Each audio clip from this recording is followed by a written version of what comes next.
So today we're going to be talking about Naruto's greatest weakness. And I'm not just talking about the character because we know what Naruto's greatest weakness is.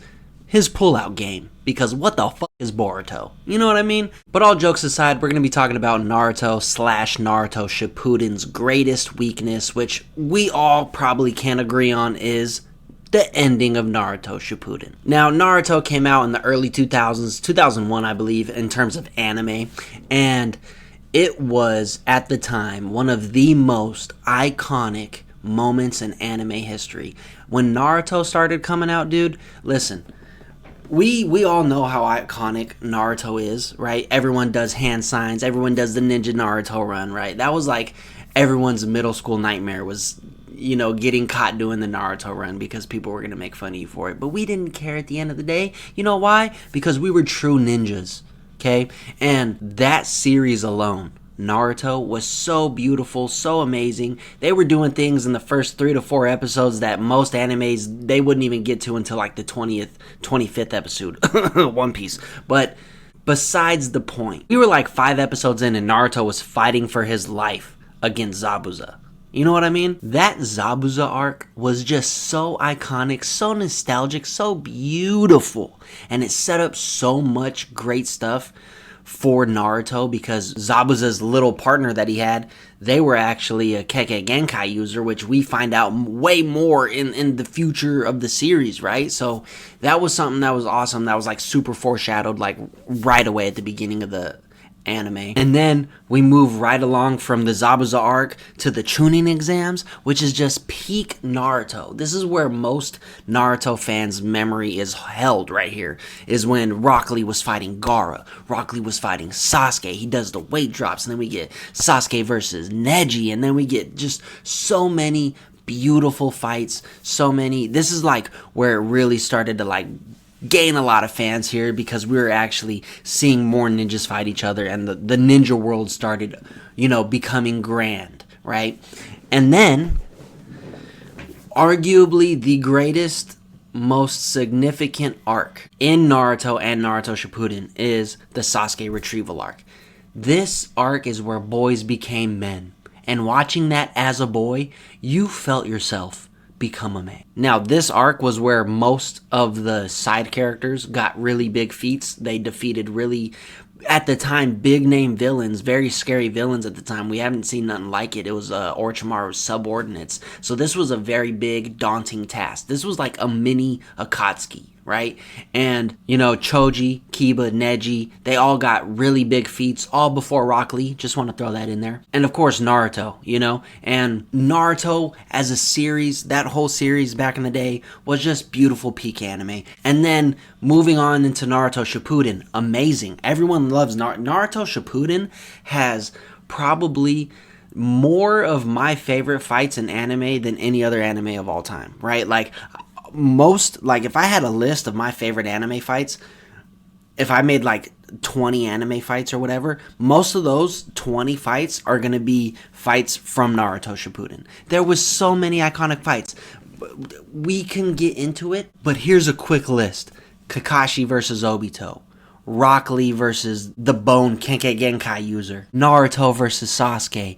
Naruto versus Madara. Any Madara fight scene, I should just say. Any Madara fight scene. Itachi versus Kakashi. Itachi versus Sasuke. Sasuke versus Deidara. Sasuke versus, I forget his name. That one guy with the Sharingans all over his arm. I'm blanking out on his name. The list literally goes on, and I'm just going to stop it there just to save you guys the time, because we're going to jump into it now.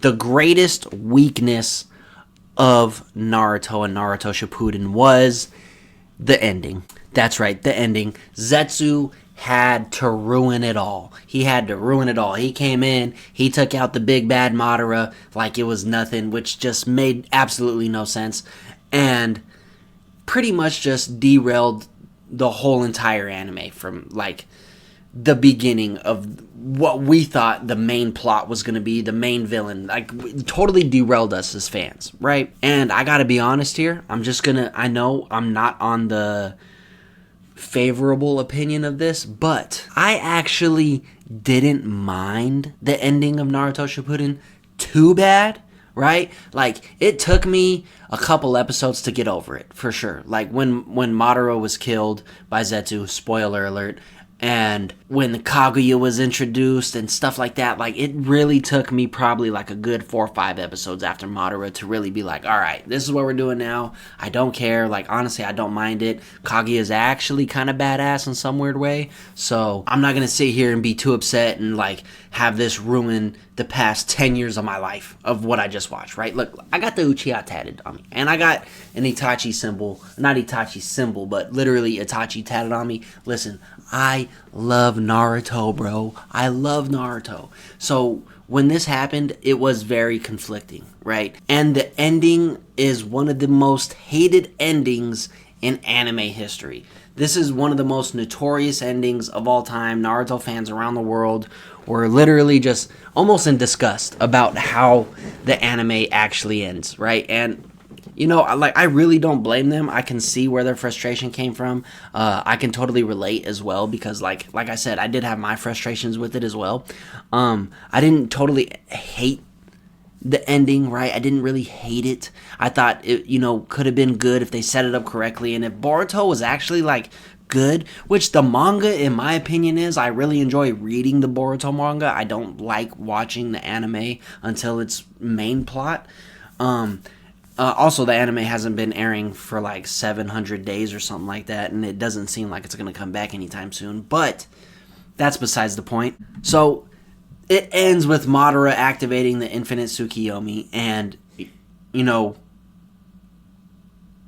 he's on the route to, like, winning this thing. Like, he's gonna be, you know, the first successful anime villain, like, to complete the mission and actually get away with it. Like, his Infinite Tsukiyomi, he did it. He did the impossible. You know, if it wasn't for Sasuke, you know, covering Naruto, Sakura, Kakashi, and Obito with the Susanoo, they would have all been trapped in the Infinite Tsukiyomi. Maybe not Naruto because he did have the Sage of Six Pass power by then, but that the point being is Madara had pretty much everyone under the Infinite Tsukiyomi, right? He was on his way to winning. Now, how I feel like it should have ended, because, you know, Zetsu ends up killing him after he does the Infinite Tsukiyomi, takes his body, uses it as a vessel to reincarnate Kaguya or unseal her or something like that, and then they all fight, right? But how I believe it should have ended is, you know, Madara, he gets his Infinite Tsukiyomi out. He does the thing that everyone knew he was going to do, and, like, he makes him that much closer to actually winning, so the tensions are that much higher. And then it should have been something like where Madara knew of Kaguya and of the Otsutsuki, and it was his goal to resurrect him. Which, I mean, it kind of was, but he wanted to be an Otsutsuki member. But it would have been dope if, like, Kaguya was dead, or, like, that Otsutsuki bloodline was totally wiped out and he figured out how to become an Otsutsuki, and he wanted to reintroduce the Otsutsuki bloodline back into the world, right? And instead of, you know, like Kaguya coming back, he is the new Kaguya, and then they had to defeat him, right? Because he does go into the Otsutsuki form, so just have him, like, you know, manifest like the perfect form of that's how it should have been. He should have got like a perfect Otsutsuki form, and then they should have fought him at the very end, and have him, you know, get all the Jinchuriki, and have him, you know, be the one that controls everything. It was just so weird that we got Kaguya, because it was just like out of nowhere. We don't even know this woman. We don't know who this thing is. What are we talking about? Madara, you could have easily put all of Kaguya's plots onto Madara, made him do everything she did, and it would have been perfectly fine.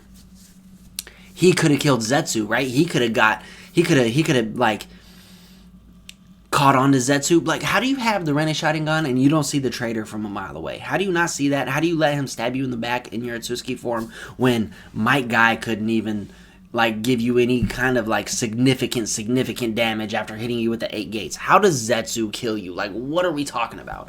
And so, like, that's where all the fans feel like we got robbed, is really the ending with Madara, right? Because, like I said earlier, this dude was being built on, like, for 10 plus years of being the main villain, and he just gets taken out like that. Like, it really sucked at the time, and in the moment of that happening. And it all could have been avoided by just giving Madara, you know, all the main villain plots that Kaguya got, right? And then we could have ended it the same way.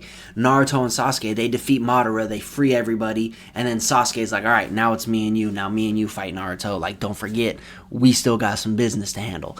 It would have still ended up the same exact way, but I think people around the world and, you know, Naruto fans in general just would have loved it to end that way rather than Kaguya coming in. Now we got this whole Satsuki family. Like, don't get me wrong, Sasuke Naruto versus Momoshiki is my favorite anime fight of all time. That is my number one favorite fight of all time, and we wouldn't have got that without this, but maybe we could have. Maybe Madara was successful, you know, maybe he doesn't totally lose. Maybe he was kind of successful with bringing the Satsuki members back, and he did, you know, plant some seeds to have some Satsuki, you know, things grow or something like that. We could have figured something out, right? I'm just talking out here on the fly. I'm not really thinking too hard about this, but we could have figured something out. You know what I mean? And to be honest, that's Naruto's biggest weakness. It was the ending, and it's no surprise, and I'm not the first one to say that, but I just wanted to highlight it because I just wanted to talk about it. I love Naruto, and it sucks that the biggest Naruto weakness is the ending. And it's honestly not even that big of a deal. You know why? Because most anime and most manga, people hate the ending. People hate when animes end. People just aren't satisfied ever with anime or manga endings, right? So you just got to take it with a grain of salt. You got to just be like, well, that's how that played out, and that's it. And honestly, though, like, I really wouldn't have been mad if it just ended there, and, like, Boruto was never a thing. Like, it would have been like, all right, the ending was kind of iffy, but everything else was amazing. It's like, a lot of people think Boruto ruined, you know, the whole Naruto story, because it's like, we're moving on past, like, ninjas so far. Like, this isn't even about ninjas no more, and that's what people were really upset about once, you know, the Satsuki clan really, you know, Kaguya came down and started, like, this ain't even ninja, we're fighting on the moon? What are we doing here? Like, this isn't ninjas. And so that's kind of where it, you know, ended up being really trashed on and really hated on, you know what I mean? Like, in my opinion, I didn't really care about it. Like, oh yeah, we're talking about ninjas, but these ninjas are shooting shit out of their hands, right? We knew these weren't ninjas in the first place, bro. So I'm not, like, super mad. But anyway, that's the video. That's my 2 cents on it. It could have been better. I'm not super mad about it, but that, you know, I talked about Dragon Ball's biggest weakness being, you know, horrible writing for certain characters like Vegeta and Gohan and, you know, Piccolo and stuff like that. Naruto's biggest weakness it was beautiful writing. It had a little too much filler in the anime, but the manga, beautiful writing. It was, you know, the choreography is amazing, but it really lacks with the ending. If you could see past the Madara, you know, death thing with Zetsu, then you'll be fine. You won't have any problems with Naruto. Other than that, it's a 10 out of 10 anime. The ending is a solid 6.5, 7 out of 10, but that's because of the big plot twist. But still, even with that ending being like that, you still get insane fights. You know what I mean? Like, the fight scenes were still insane leading up to the ending of Naruto Shippuden. So, all in all, it still ended great because it still ended with Sasuke and Naruto, you know, resolving their conflict, which was the true storyline underneath defeating Madara. Does that make sense? Like, we all know the Sasuke and Naruto, like, story. That was the true story of Naruto. It wasn't really him saving the world from Madara. It was him finally getting Sasuke back as, you know, a friend, you know, as a brother. But anyway, that's the video. Hope you guys like, comment, subscribe. Stay tuned for the next video. I'll be seeing you guys shortly in a couple days. Peace.